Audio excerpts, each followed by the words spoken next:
Welcome to Routing for Success, the show where we interview today's top logistics professionals, giving them a platform to share their stories and best practices. Today, we are talking with Saul Lerma, owner of Lerma Transport Incorporated, independent service provider for FedEx Ground based in Yuma, Arizona. Saul is a three-time winner of FedEx's National Entrepreneur of the Year award and is well known throughout the industry for providing safety and operations training for other service providers across the country. Saul is a model for excellence with regards to all things safety, driver training, DOT compliance, and pretty much every other aspect of the business also. We're excited to have him join us for this inaugural episode of the Routing for Success podcast. All right, we are here today with Saul Lerma of Lerma Transport, contractor with FedEx Ground and three-time winner of FedEx's National Entrepreneur of the Year award. Saul, thank you for being here. Thank you for inviting me to come on the show. Thanks. So, we were just talking a little bit before we came online here.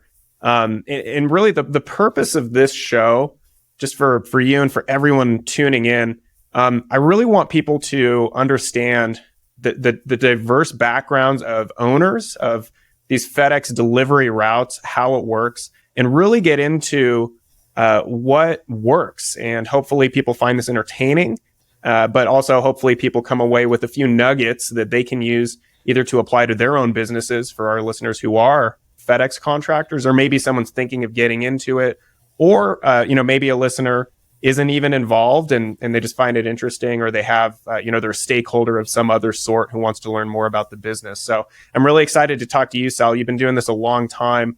But before we get into the business side of things, tell us a little bit about yourself. Tell us, where did you grow up? What was your upbringing and your education like? And what was your professional experience before you ever got into delivering packages? Yes, thank you so much, Brian. My upbringing was in a small farming town called Yuma, Arizona. Went to school here, elementary, high school, and started in the workforce from Yuma, Arizona, and got into the restaurant business. Back in the day, and I'm talking back in 77, 78, got into the restaurant business. I started working for a chain of restaurant called Bob's Big Boy back then. They were very familiar, very known across the nation. And I kind of started my way, went in right as a busboy while I was still in high school, and worked my way from busboy all the way to general manager of the restaurant, and started managing a restaurant in Yuma. I was also part of the team where I was helping open stores, Phoenix and Tucson and up in Palm Springs, California. Then I started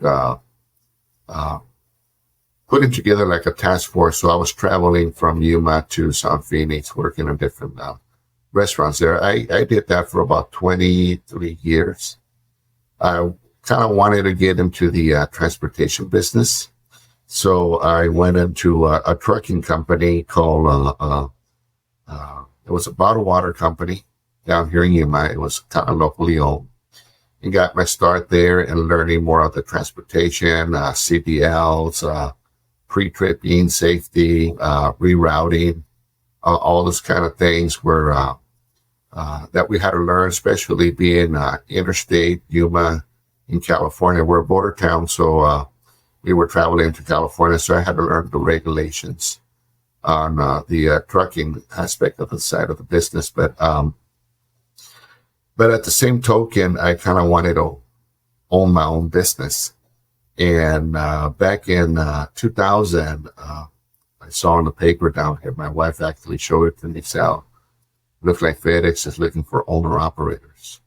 And this is when the transition from RPS to FedEx Ground was happening. So FedEx Ground was actually coming to Yuma, Arizona, and they were looking for owner-operators. And I thought, this is my opportunity to start into owning my own business. So that's pretty much how I got into the FedEx business, by a newspaper clip. A newspaper ad. Interesting. I don't think they do that anymore. No, they don't. No, they don't. It started back in the day, and we used to advertise because when I started at FedEx, I started with one route, so I was running that route back in 2000, and that's when we found out we could grow the business. But still, there were some areas back then that were not covered by FedEx, and they were covered by a third-party vendor until we had enough staff or enough contractors to cover pretty much even the rural areas. So right now, I don't think there's any areas that are open that are still not contracted. I think everything is pretty much contracted throughout the network. Yeah, I think they have pretty good coverage at this point. So you started in 2000 from responding to a newspaper clipping advertising that this opportunity was available. You started out with one van in operation. And again, you already had some experience in transportation, doing interstate commerce. And I don't know that we need to get into it in this podcast, but if you cross state lines, there are some implications there with regards to intra or interstate commerce. Do you feel like having that background in transportation, did that help you when you first got started with, was it RPS or FedEx when you got started in? It was transitioning to FedEx. So I started actually with FedEx Ground. Okay. So do you feel like your previous transportation experience helped you and armed you to get off to a good start with FedEx? Yes, it did, because I learned a lot through the other transportation company, and I learned all the regulations, pre-trip and everything. So when I came to FedEx, because coming to FedEx as an owner-operator, basically you either have to get some resources in safety, get some resources in regulations, and also get resources and learn and get experience in routing your routes. Because when we come to FedEx, every day we have to route our routes maybe a little different depending what time we get out of the station. So at my previous company, I that's what I did. I started as what they call a route specialist. And I learned how to reroute routes to make them profitable. So I learned about routing routes, keeping them dense, especially out in the rural area, how to put these routes together to make sure that they're making a profit. All the regulations that I had to learn pre-trip. So when I came to FedEx, I was able to bring all that kind of experience over. So it made it so much easier for me, because when I got my one route or my one truck, basically, because at the time I was serving the town called Calexico, California. So it was just one route that I had in Calexico. I had to learn how to put that truck together as far as where do we start, at the beginning of the day and where we're going to end our route. So, but having a little bit of that experience made it so much easier for me to be able to kind of look for addresses, know where the addresses are at, how the number system works, odd numbers and even numbers. And of course, back then our technology was the Thomas map. We had no GPS systems, those kind of things. So we had to learn how to read maps, city maps, county maps. And but again, a lot of that experience that I had prior to coming to FedEx really helped me get situated in FedEx as soon as possible, because I didn't get a lot of training back then. Because we were starting. It's not like now that we have a team of managers. We got relief drivers. It's so much easier to train someone. But when we came in, it's here's your truck, here's your map, here's your scanner. Because we were just getting into scanners at that time. We still were hand sheeting everything to clipboards, and so we had to learn real quick, like how to put these routes together, how to organize your truck and go out there and make it happen. Thank God we don't have to do that with drivers now. Now we have a whole training program to train drivers even for weeks before we kind of put them out there on their own. Pretty much. Yeah, I mean, things have just changed so much over the past 20 plus years. And you were talking about technology. Oh man, the things we take for granted today, thinking, hey, you've got, back then, however many stops you have 100 stops, separate addresses that you had to deliver packages to, and figuring out on the map where those are. we take a lot of that for granted today. I do want to talk more about those early days when you first got into FedEx. But before we do, we're recording this episode on January 27th, 2023. And we should be releasing it pretty soon. You're going to be one of, if not the first episode that we release. I think this would be a good time to pause and just quickly go over what are we talking about when we mean FedEx contracting. And I'll give my best explanation of it here. And Sal, you're the expert, so feel free to make any corrections if I'm off here. But when you see a truck driving down the road and it says FedEx Ground on the side, so we're just talking about ground because there's FedEx Express, FedEx Freight, FedEx Custom Critical. Those are all their own things. We're just talking about ground. When you see that truck is not owned by FedEx, and the driver in the driver's seat is not employed by FedEx. That truck is owned, and the driver is employed by some independent service provider who has a contract with FedEx to deliver packages within a certain contracted service area. So if you get the rights to one of these areas, you have to supply the truck, you have to supply the driver, you have to support those. So you've got to have your payroll figured out, and you got to have your truck maintenance and insurance and everything else that goes into it. But you need to show up at the package sorting facility every morning. They load packages into the back of your truck, and then you have to get them delivered, and you need to get them delivered on time without having incurring customer complaints, and you got to do it safely. And there's other measurements that go into it. But that's the job, and you get paid for delivering packages. It's a great business model in many, many ways, because you don't need to think about sales. Typically when you own your own business, a lot of your effort goes into how are we going to sell enough, get that top line revenue next month. You don't put much, if any, thought into that. You don't have to do your own marketing. It's more about, and we'll get into some of the fundamentals of how to run a successful business, but it's more about driver recruiting and staffing, training, having a good strategy around trucks and keeping your overhead low. Do you feel like that's a pretty good description of the market, or is there anything you would add or change to what I just said? Oh, yeah, definitely. You're right on point. You're right on point there, because basically we're all business owners, independent contractors. Really, we're what they call ISP, independent service providers, or contractors. Either way, but we're small business owners, and we contract with FedEx. When we contract with FedEx, basically we end up contracting whatever zip codes are in the area. What zip codes we contract, we're responsible for those zip codes. So basically what happens is that FedEx is going to release so many packages to us daily. It's our responsibility, and it's our job to say, hey, for this many packages coming in, I need to put on the road so many trucks. I need to have so many drivers out on the road. So basically, FedEx is going to give you the packages. You just have to provide the equipment, the resources that we need. So basically, we're small business owners that are moving FedEx packages from A to Z. And that's what we're trying to do. So the biggest thing is that as a business owner, we need to make sure we have a staffing crew. We need to have management that are working with us to make sure that we're training our drivers the proper way or the safest way to make these deliveries and to move these trucks into businesses and neighborhoods. We need to make sure that we have the proper drivers, but we have to do plenty of training to make sure before we put them behind the wheel.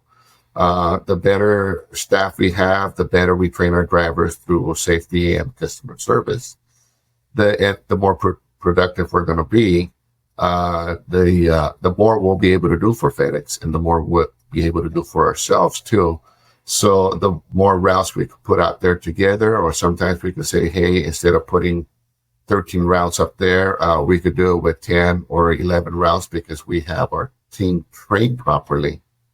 And productivity plays a key role in to make sure that each route is productive and each route is profitable. But we also want to do things in a safe manner, making sure that we're not slamming a driver too much where safety is going to be thrown out the window. So basically, as small business owners, we're responsible to make sure that we hire and train our team, our crew properly. So when we're moving our trucks, we know that we have the right drivers in each route, and we know we have the safest drivers out on the road. Yeah, and safety is definitely something that we're going to talk more about. Let's go back to those early days. So you responded to a newspaper clipping. You signed up. You put a truck on the road. Were you driving the truck yourself in those days, or did you have an employee right away? Oh, yes. Back in that day, I was a driver. I bought my truck, got contracted in a certain area in California, going from Yuma, Arizona to Calexico. One truck was doing the whole entire town. I was a driver, and basically things were a little bit different back then. We talked a little bit about technology. We still had the clipboards, and we used to hand sheet every single stop. And we were starting out with the scanner. The only thing in the scanner, if we were scanning a package, but it didn't have no place in there for the customer to sign. So we have clipboards where every single stop was handsheet on a clipboard. And we were using the scanner. Later on, that the technology got a little bit better where we didn't have to do the handsheets unless we didn't have a scanner. When I started, of course, things were a lot different now. We started back when we had to load our own trucks. We didn't have package handlers that load our trucks. It was a smaller station at the time. So we would show up like at 5:30 in the morning. We'll start loading our trucks. Once our trucks are loaded, we will go out on the road, come back, and all the pickups we would do, we'll come back and unload our trucks, put those packages in the trailer, which will be going from Yuma to Phoenix. So that's the way it used to be back in the day. We did everything. And so I knew that FedEx was going to give us the opportunity as your business grow, that we could add another vehicle. And at that time, we used to call those supplementals. When your area is getting too big, you said, man, I just can't fit everything into this one truck. I need to purchase another truck and hire another driver and start like a supplemental route until they got big enough that FedEx kind of like acknowledged it to get contract. And that's how we used to do things back in the day. So when I found out that we could grow this business, and the more we grow this business, we could start bringing in more equipment and hire more drivers. That's when I felt that, I'm going to work with other contractors here in Yuma, and I'm going to see if I could get maybe some other areas and start hiring some drivers and start buying more trucks. And because I go, as much as I love being out there on the road, I know I can't probably do that forever. But I want to stay in this business and grow this business. I want to run this business behind a desk, not behind the wheel from a vehicle. So that's my way that I thought I could grow this business even more. So that was my mindset that I had. And of course, it took a few years to start getting 2 routes, and then 3 routes, and then 4 routes. And now the sky's the limit, because we don't go by routes anymore. We go by how many packages you're getting to how many trucks you think you need to run for that. So what did that growth trajectory look like? So you just mentioned going from 1 to 2 to 3, 4, 5. As you try to grow the business, you had talked about getting out from behind the wheel of the truck yourself. At one time it was you in the truck. You were the entire business, loading the truck and delivering all the packages. And then you started hiring employees. Was that your first experience ever in your life, hiring people to work for you? Well, as an independent owner, yes, but through the restaurant business, when I was a general manager, I was one of the hiring managers. Mm-hmm. I interview, hire different positions in the restaurant business. I even hired assistant managers. So I learned a lot about the hiring process back when I was in the restaurant business. Then when I got into the trucking business, I went from a route specialist, and then I became the branch manager. So when I was hiring drivers, we were hiring based on how well we felt these drivers were as far as safety. We used to go through their MVR, which is their driving records, just to see how these guys operate out there on a personal vehicle on the road, So we kind of I had quite a bit of experience on that. So when I started hiring my own drivers, now they're working for me, not for my company, or I mean, not for my company. I was working for the restaurant business, but for me, I brought a lot of those skills, those techniques that we had as far as hiring process, and I brought it into the my business. So that's what we used to, or what I used to hire drivers out in the road. We want to make sure, because your driver's either going to make it or break you. So interview is so important. Interviewing the right candidates, and a lot of times we don't know these guys from Adam.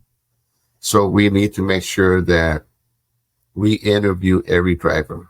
Try to get all the information we can from them. The more information you get from these new recruits, you know whether you're bringing in a good, safe driver or you fail. Because sometimes we're going to be on the fence. Oh, I interview this guy, I like him, but there's just something about his driving record that just, and a lot of times you're on the fence with a lot of these things. Make sure that you know that the person you're bringing in are going to be safe drivers, and that they're trainable, and that you could mold them how you want to mold them so they could become successful drivers for you. But yeah, when I remember hiring my first driver, I bought a truck, and I hired my first driver. He was very young. He was only 22 years at the time. And he ended up working for me for 15 years. Then he got into line haul, so he stayed in the business. But when he came in, our area was growing. Development was happening. They're putting outlet malls, more businesses, just a lot more. And it seemed like FedEx was becoming more well known because it was FedEx Express and that Ground came about. And the area where I was in, again, we started with one route, and we saw the potential that the town's growing. So as the town's going to grow, we're going to grow. So that's when we brought in the second truck, second route. And then just a few years later, they're opening a huge mall in our area. I was able to bring in another vehicle, hire another driver. After 3 routes, I decided, you know what? I think it's time for me to put someone to start driving my route. And I need to become the manager and not be on a route anymore. So after 3, that's when I started managing from my office, and found that that's what I needed to do, because there's always some challenging things out there. A flat tire, this truck broke down, and you need to be available. It's hard to do that when you're driving that truck and you're on a route, and it's a good sized day, like maybe between 100 and 140 stops, and you want to get that route done on time. Then one of your other drivers calls you that it just broke down. It's hard for you to go and try to help them because you're behind that wheel. So when I was able to relieve myself from not being behind the wheel anymore full time, it was so much easier to help my drivers. It was so much easier to even have another vehicle. Hey, somebody broke down. I'm going to go over there, help them out. I have the time because I'm not in a full-time route anymore. So things got a little bit easier. And that's when we noticed, if you're growing and you got 2, 3, 4, 5 routes, try to hire all these drivers to be out there on the route and manage it as a manager and get off those routes, so it could be a little bit easier for you to manage your business. Yeah, this is a great business. I honestly believe that. I think that FedEx contracting is an amazing opportunity for the right type of person. It is not easy by any means. I mean, it has its own sets of challenges that come with it, and we'll definitely get into that. But man, I cannot imagine trying to run one of these businesses while also being behind the wheel of a truck for 8+ hours every single day. Saul, I've spoken with you enough times to I know how much your phone rings and how many text messages and calls that you get. That just sounds tough. So, and so that's one of the things I wanted to ask you is, obviously now in 2023, Saul Lerma, your business is mature, but we're talking about early days when you had 3, 4, 5 trucks. Now, correct me if I'm wrong. I think today FedEx won't even let you operate as a pickup and delivery contractor unless you have at least 5 trucks. Is that the number, or is there more nuance to it? Or we started that way with 5 trucks, but it's really, and the average station is 500 stops.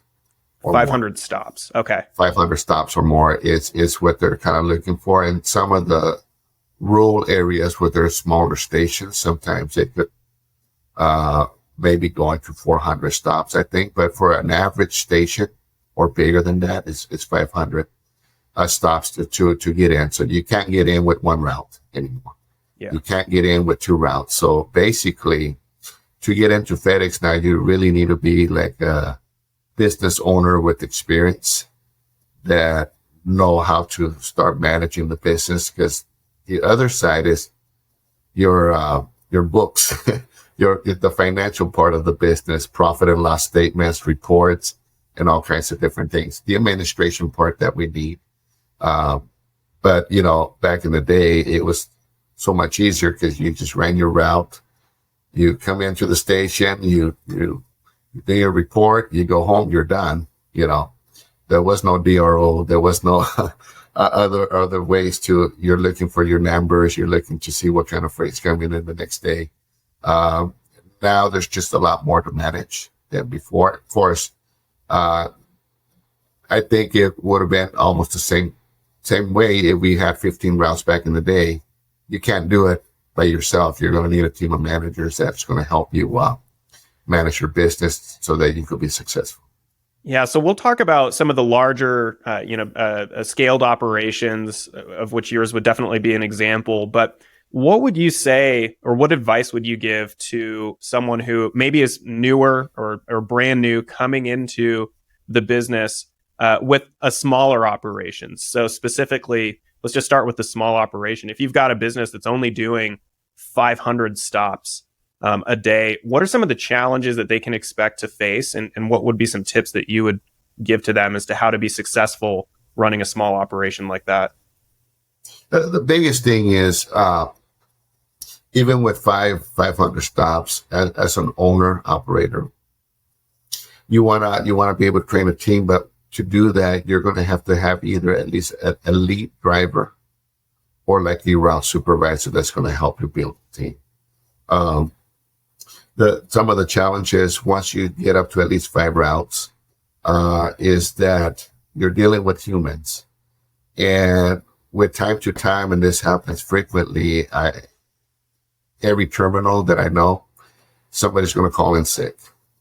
Hey, I'm sick. Now you got a lot more bodies, more humans, more drivers. So some, things might be going great, but somebody might have something. Hey, my wife is still, we got to go to the hospital, or a death in the family. There's always something that's happening. So you got to have a route supervisor that's going to help run the team, because you can't be split 5 different directions. So that's when you come in, you buy into this, and you have 5 routes, and you're the owner. First thing I recommend is try to hire a manager, route supervisor, lead, trainer, whatever position you want to call it, to help you build this business. A lot of times when you buy into a new business, you might start out with new drivers, or sometimes if you buy an existing business that already have drivers, you want to make sure they're trained properly. So you need someone that's going to help you do a lot of the training, someone that's going to help you go out in the field and be able to help. So it give you time to look at the bigger picture, because we still need to continue to train these drivers through safety. We need to continue to train these drivers about customer service, to adapt all the changes and to make sure that we're in compliance. Also, we need to make sure not just that, but to have at least 1 or 2 spare vehicles. Because I'll tell you what, our trucks, they take a good beating, and there's going to be breakdowns. So we need to make sure we're maintaining these vehicles and we rotate them to do our PMs, preventive maintenance program, to make sure that every truck is safe out on the road. But if you only have 5 routes, 5 trucks, it's very hard to pull a truck out. And maintenance says, so you want to make sure you have at least 1 or 2 and keep rotating these trucks. Same thing I also recommend is to have like a relief driver. a driver that can help you, because there's going to be days that are going to be like super heavy. And we might get someone might even do the overflow, and you already have a manager going out on the road because somebody called in sick. So relief driver comes in handy. But again, these are some things that we need to do when we're buying a new business or we get into a new business. We're trying to establish it. We need to make sure that you have enough staff, not just 5 drivers. 5 drivers is what I call a skeleton crew. And it's going to be very hard for you to manage it that way because, again, for some reason, people will call in sick, and we're dealing with human beings, and especially in the wintertime, they're going to get sick. So you need to make sure you have a backup plan. What would you do if you have a breakdown? What will you do if a driver calls in sick? What's your backup plan, and what does that look like? So those are some of the things we need to try to build. Getting into I know that it's going to cost money to get into this business. And in the first year, you may not get your return back. Expect to take some losses in your first year, but build your team, get your team to be productive so you can start getting to the point where every route will be profitable and you can start moving forward.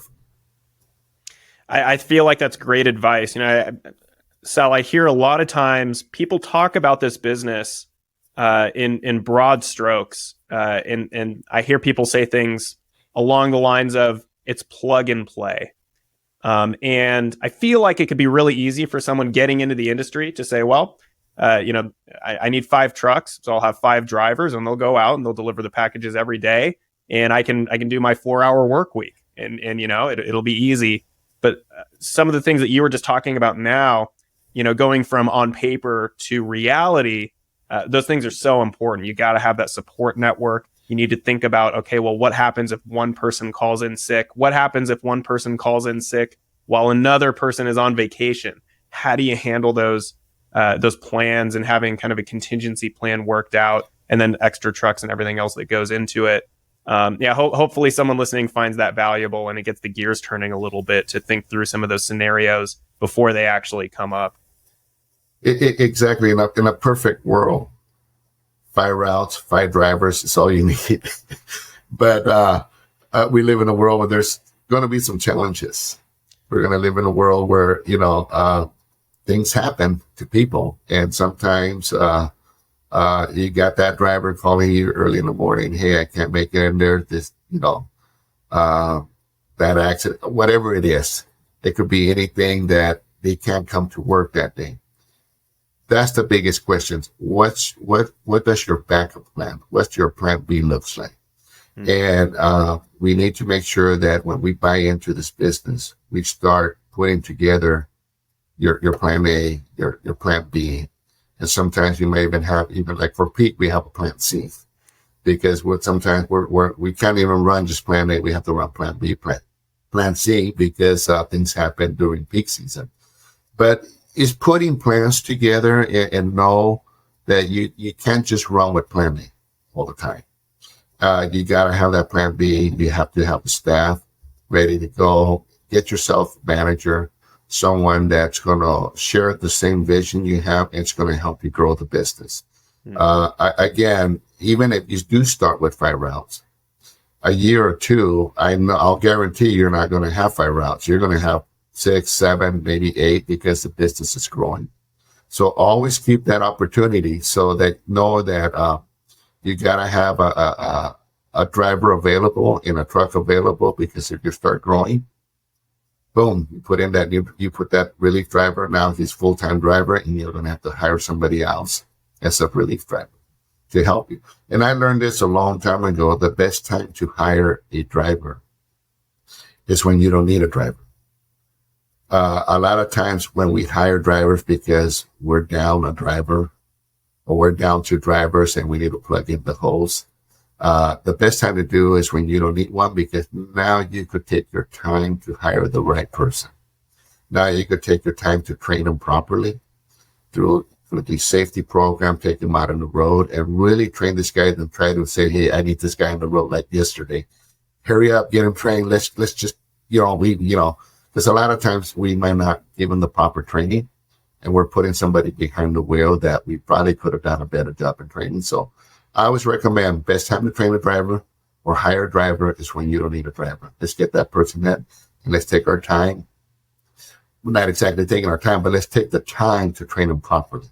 So when we do put him behind the wheel and he goes on his own, we know we've done everything we could to train this guy. So, and giving them the proper tools so that they could be successful out there on the road.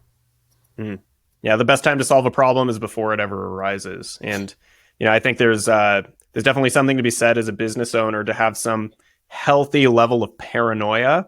Hey, what could go wrong? What are some potential things that could happen tomorrow, next week that could negatively impact my business? And what can I be doing to put myself and my business in a position to handle those situations? That's when you want to be thinking about those things, not when it comes up, to your point. Sal, I'd like to talk about your business today. So, we were talking about getting in.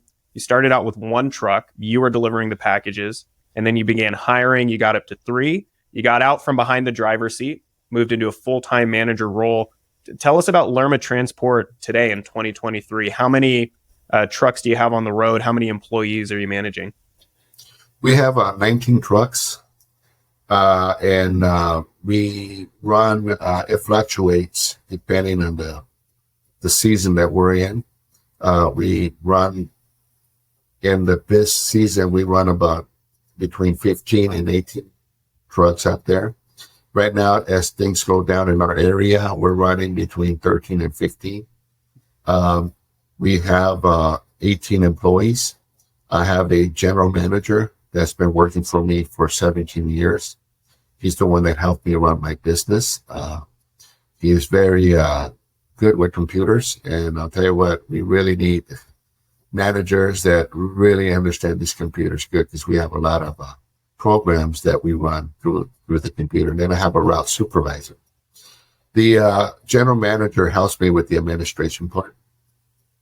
My route supervisor helps me with dispatching drivers, making sure drivers are in proper uniform, making sure that the packages got loaded to the right trucks, making sure that we're flexing still, like, hey, this truck is getting blown out, and we didn't see that on BRO from the night before. We can still fix it in the morning to make sure that we're putting it in the right truck. We don't want to slam one truck to go super heavy and then one truck to go super light. So we want to make sure we balance the load. So my route supervisor is in charge every morning to make sure these things are happening. Of course, I'm that person, that extra set of eyes that is there to help in and supporting my managers to make sure that we're training, that we're running the best productive team that we can. We look at the numbers to see where there's opportunities to either put more in the vehicle. And my biggest thing that we're doing every day is to make sure that we're running enough routes. If we're not paying attention, sometimes we could run 2 or 3 extra routes, maybe 2 extra routes that we probably didn't need to run that day. And that's going to hurt us a little bit more in fuel, and it's going to hurt us a little bit more in labor costs. So we need to make sure that we're dispatching the routes that will be productive enough to make sure that the driver's going to win, we're going to win, and not that's going to cost us more. And then the other thing, we want to make sure that we're running enough routes where we're not slamming drivers either. So if we feel, wow, we're running 9, we should be running 11, then let's run 11 routes. So we check all those things. But yeah, where we're at now, it's 19 trucks, 18 employees, and two managers that help me run my business.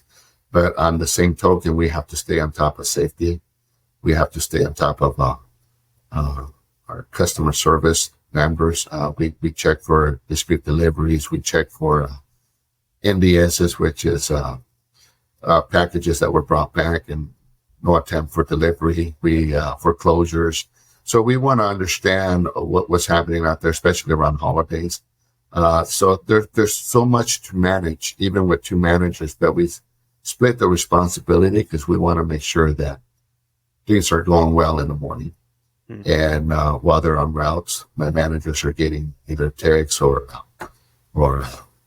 that, hey, I can't find this address, because sometimes we're still getting a lot of that. For some reason, I don't understand why customers can't put the right address. So when we're there, so we have to see, can we still deliver that package? Can we make a phone call? Can we call the shipper? Can we find out, maybe they're just missing a number, and those kind of things. So there's a lot that happens behind the scenes that we get to make sure happen. But yeah, so we grew this business from 1 to, now we're running between 13 and 15 routes. That's great. Tell us, over the span of your career in this business, Sal, tell us a story about a time that was particularly challenging for you. What was the situation? And then how did you work through it? How did you come out on the other side? Well, back in 2006, 2007, when the market crashed, things got challenging for us a little bit more in from the finance side.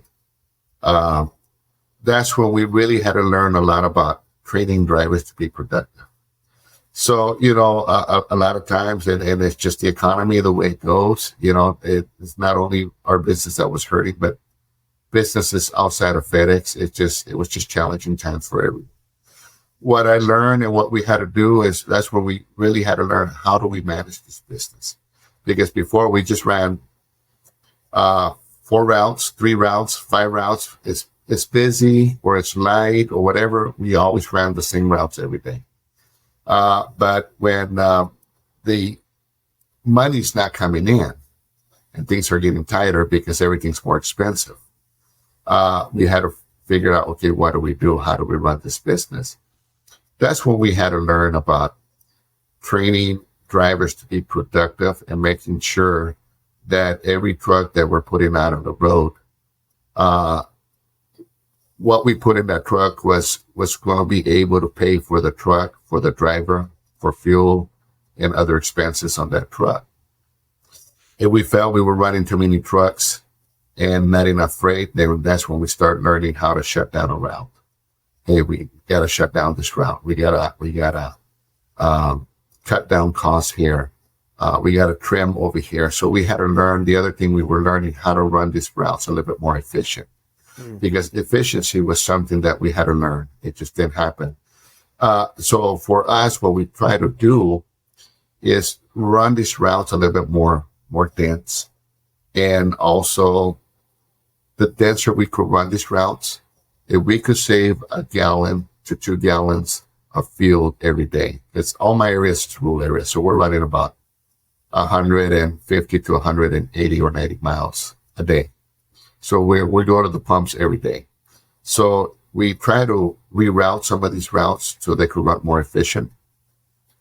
And when we found that we were able to save at least 1 gallon or 2 gallons a day of fuel, that really is a huge saving, because, if your diesel fuel is $5 a gallon and you could save 2 gallons in that truck, that's $10 times 10 other trucks, times 5 days or 6 days.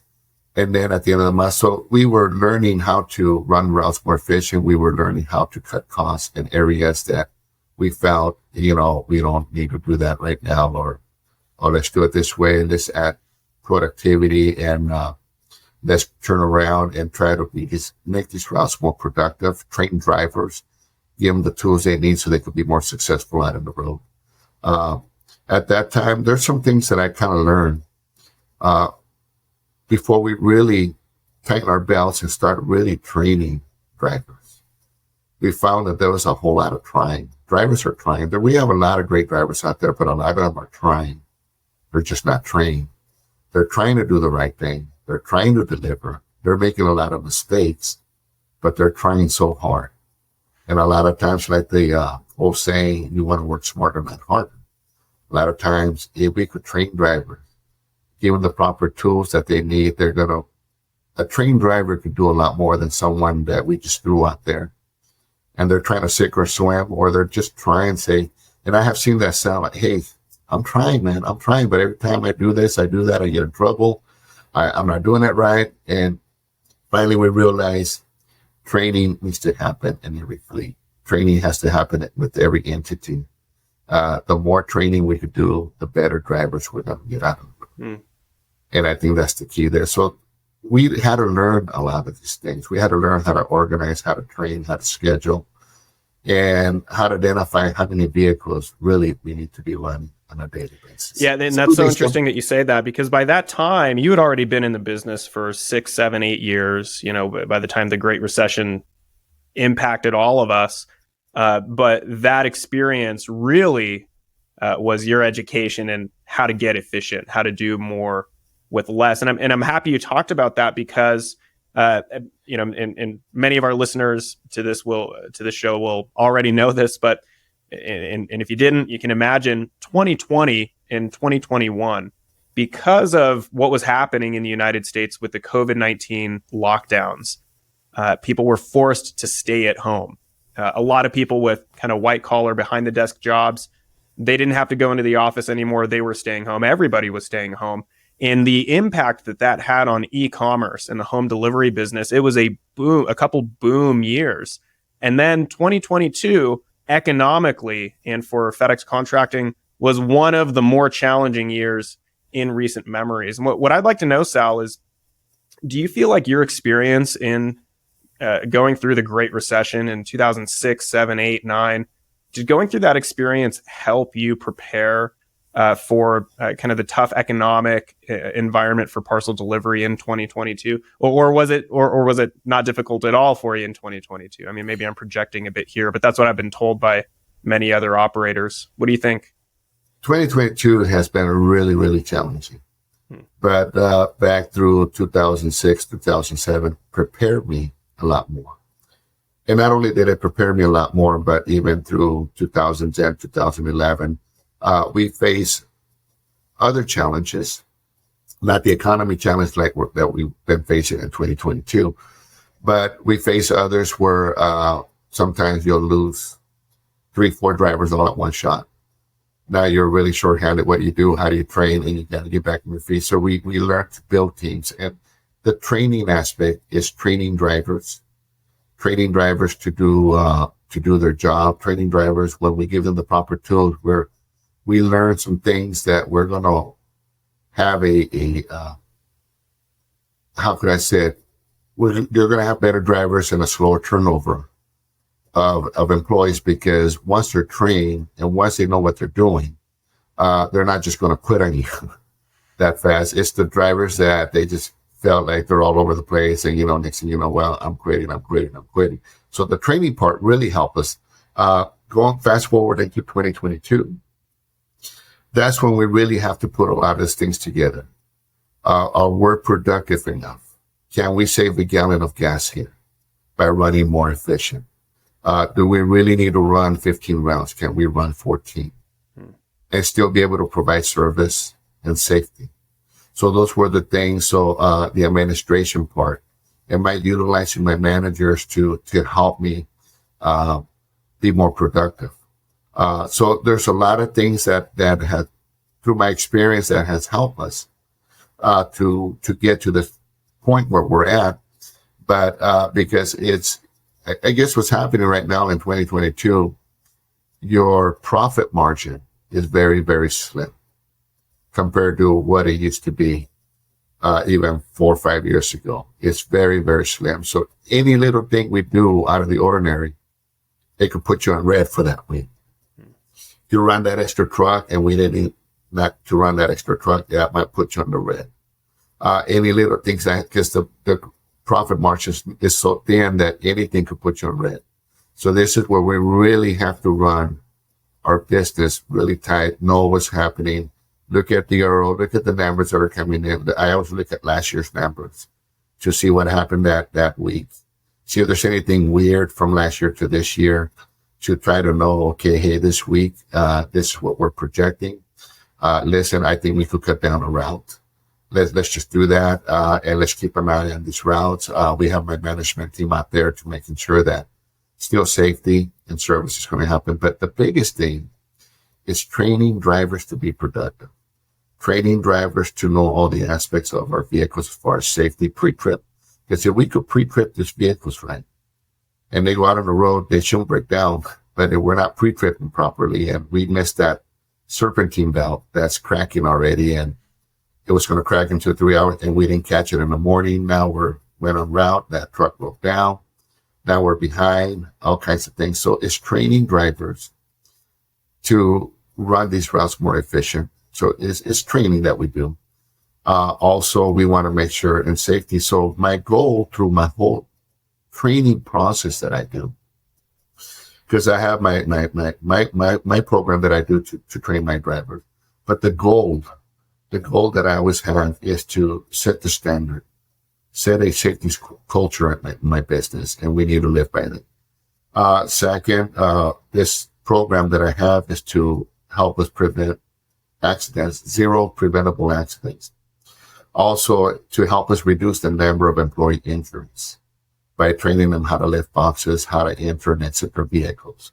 It also will help us to reduce the number of driving violations, because we're training drivers how to operate these vehicles properly, to reduce employee turnover, to increase profits and reduce expenses. And so those are the biggest things. If we could figure out how to increase profits, if we could do 1, 2, and 3 by preventing accidents, by employees' injuries, driving violations, those kind of things, we should be able to increase profits and reduce our expenses, because that's the biggest thing. Where can we cut in expenses? And we want to cut in expenses where it's not going to hurt you on service or it's going to hurt you on safety. Those are the areas that I don't want to cut. That's why we don't want to cut too much drivers, because we don't want to put drivers in harm's way. We say, hey, I don't know how these guys are going to do 300 stops, at least for our area, because we're a rural area. That can't happen. And if we did, we're putting ourselves in a position where something that could happen out there. But again, we have to find ways to cut costs. We have to find ways to run as efficient as possible. We have to find ways that we could train drivers to know what they're doing out on the road and keep themselves safe. Because the last thing you want is for a driver to call your head to sprain my ankle.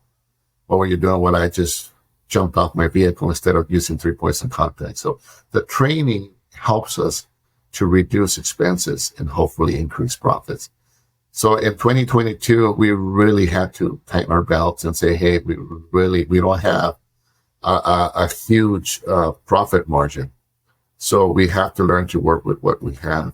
We have to make sure we're productive. We have to make sure we're efficient. Can we cut another gallon of gas in these vehicles? If we can't, just run in that way and save where you can without sacrificing service and safety. What does the future hold for you? Where are you going from here, Sal? Well, we're hanging in there. We're still, I could say we're going strong. We're dealing with the economy. Gas prices are still high. Labor costs is going up in our area every year. The minimum wage increases over here, so our labor cost looks a lot different. Equipment, we all know equipment is getting more expensive. And now at least we can find some equipment. There was that time when it got expensive and we couldn't even find equipment, resources, trucks and things like that. But we're hanging in there. We're just trying to manage our business. But it's so much easier to manage your business from the administration side than from behind the wheel on our vehicle. That I don't recommend. I recommend that get yourself a good management team that's going to help you. Your management team should share the same vision you have, and they should help you run the business like if it was their own business. That's great. Is there anything else, Sal, that you'd like to talk about while we're here? I feel like that's a great note to end on, but is there anything else you want to cover? The thing I kind of want to say, I do talk to some contractors, and I know there's a lot of contractors right now that are struggling because of the economy. It's just tough out there and it's hard to do business.